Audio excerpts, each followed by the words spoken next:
are the real far right? From the Second World War onwards, a new morality has governed the Western world. Adolf Hitler became the new devil and Nazism became the new evil.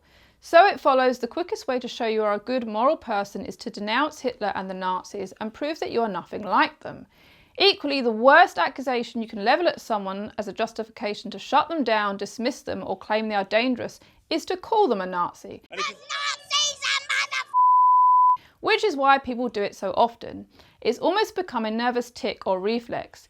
Be the first person to accuse a political opponent or someone you're arguing with as being a Nazi before they accuse you of it.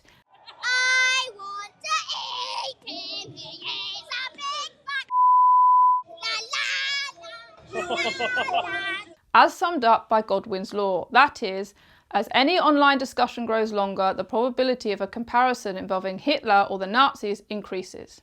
In recent years, calling someone a Nazi has become interchangeable with other equally defamatory terms such as fascist and far right. But these terms no longer have any real resemblance to the specifics of what the Nazis actually did or believed in. Fascist and far right now means anyone who opposes the woke, progressive status quo. You think men are different from women? Fascist, far right Nazi. You think men can't become women? Fascist, far right Nazi. You voted for Donald Trump in the US, or you voted for Brexit in the UK. You think nations should have border control. You're concerned about immigration. Maybe you're a Christian who believes abortion is wrong.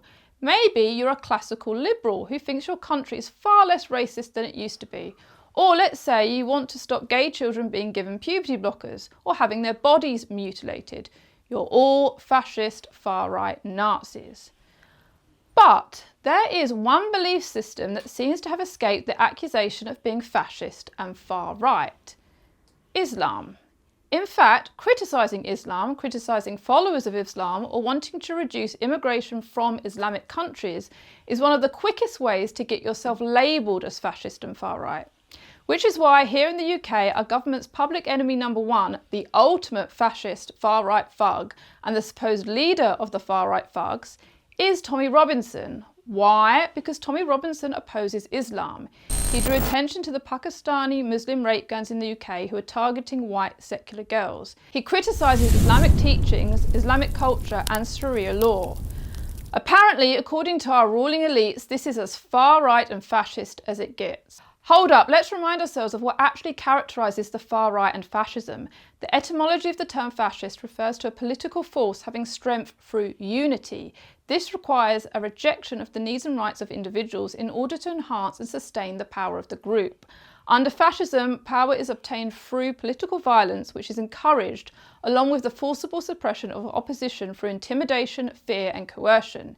It is extreme and puritanical with regards to how it sees and treats those outside of the group, those who leave the group, or those who do not live up to its ideals. This can include Jews, gay people, women, or any belief system, race or class of people different from its own. And this is accompanied by a rigid sexual hierarchy where women are kept under men's control through an extreme form of patriarchy. Any of this sound familiar to you? If you want to know who the true fascists are, ask yourself who it is that people are most frightened of. Who has the law on their side? Who can you not challenge or make jokes about? Who is securing power through tribal dominance and the threat of violence? In the last 20 years, the vast majority of terrorist attacks and political violence has come from Islamic extremists. There was the 2004 Madrid train bombings, killing 193 people, the 2005 London bombings, killing 56 people, the 2015 attacks in France, killing 157 people. In 2016, we had the bombings in Brussels, which killed 35 people, the truck attack in France, which killed 87 people, the Christmas market attack in Germany, which killed 55 people, while in 2017, there was the UK Manchester Arena bombing, killing 23 people, and the Barcelona attacks, killing 24. This is to only name but a few of the most egregious examples, but of course there have been many more. But the fear and intimidation tactics do not stop there.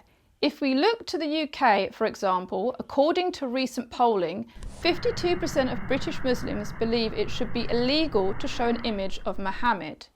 62% believe in restricting freedom of speech to prevent criticism of their religion.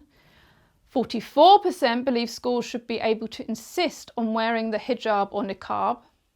52% believe homosexuality should be illegal, while 45% of British Muslim men agree that wives should always obey their husbands.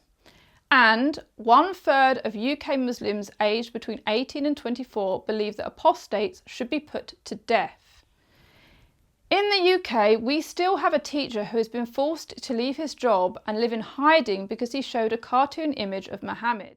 This year, a Conservative Member of Parliament had to step down due to threats on his life from Islamists and an arson attack on his office. Alongside this, the House of Commons Speaker had to change parliamentary convention to protect members of Parliament from Muslim intimidation and to quell fears of violent attacks on MPs.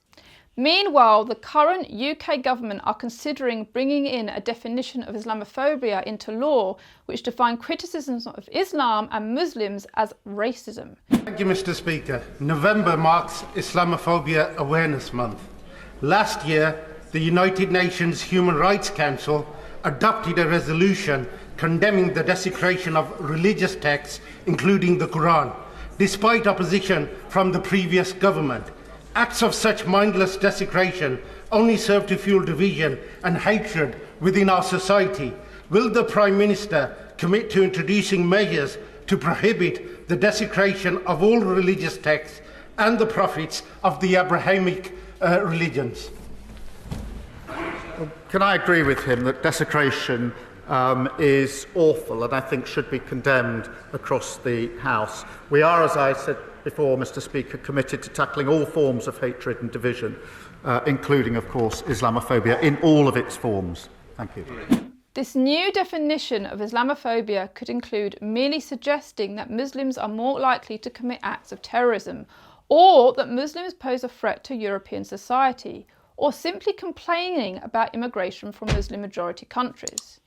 It should be worth saying that there has been no consideration of Christian phobia laws. There's no Hindu phobia, Sikh phobia, Jew phobia or Buddhist phobia laws. There's only one group and one religious belief system that the UK government are interested in protecting, or rather protecting themselves from. And in London, as with many capital cities across Europe, we have seen open violence and hostility towards Jews, organised Jew hunts, open support for Hamas, an Islamist terrorist organisation, and the resurgence of Holocaust denial and the swastika. For the first time in a long time, the label of fascist and Nazi is actually accurate. The rise of Islamic culture, beliefs and practices in the West is the real far right, and the fact that we're all too frightened to say it only proves the point further.